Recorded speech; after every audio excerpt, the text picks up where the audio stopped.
Okay, so today we are going to discuss chapter 1, Introduction to Chemistry. First, we are going to learn about evolution of chemistry. The Greeks believed in 4 basic elements: air, fire, water and earth. And all substances were a combination of these 4 basic elements. So, what is science? Science is the methodical exploration of nature followed by a logical explanation of the observation.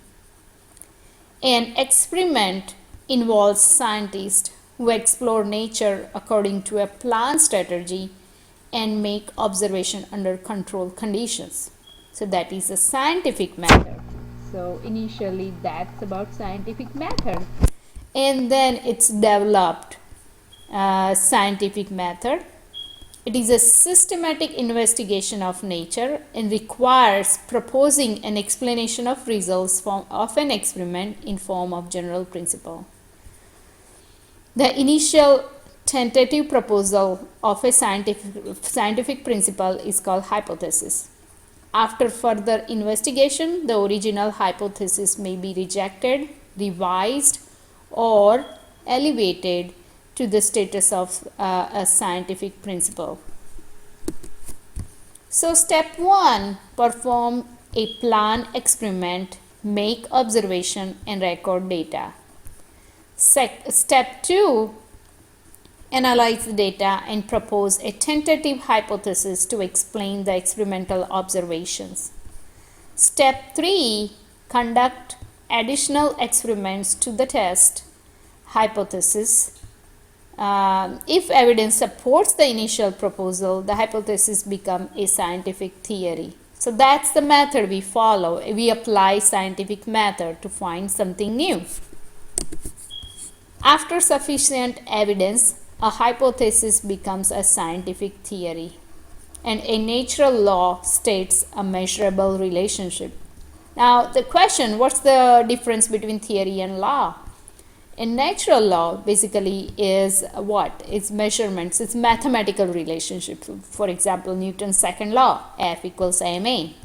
And theory is observable, it's from sufficient evidence. So that's the two difference between theory and natural law. And you can see, after analyzing initial observations from experiment, you can analyze additional data, hypothesis prove or not, and then you can identify scientific law or theory. So let's talk about modern chemistry. Chemistry is a science that studies the composition of matter and its properties. Chemistry is divided into several branches. Organic chemistry is study of substance containing carbon. Inorganic chemistry is a study of other substances that don't contain carbon. Biochemistry, it is a study of substances derived from plants and animals.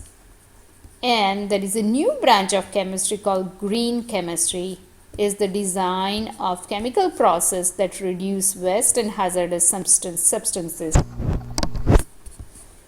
Now there is a chemistry connection. Salt, once it was so valuable, it was used to pay Roman soldiers. Table salt is obtained by 3 major processes: salt mining, solution mining, and solar evaporation of salt water. Table salt is necessary for the human body, but too much can cause high blood pressure. So you can see, let's go back. Okay, so you can see how salt is valuable and what are the processes and why it's necessary. Now, different people can learn chemistry differently. Now, what do you see in this picture? Some people see a vase on a dark background, and some people see 2 faces. So we are going to talk about problem solving. It's like connecting dot using only 4 straight line. And you can experiment in your notes until you find a solution. Here are the dots and you need to connect dots using only 4 straight lines. Now, connect the dots using only 4 straight lines. Experiment until you find a solution.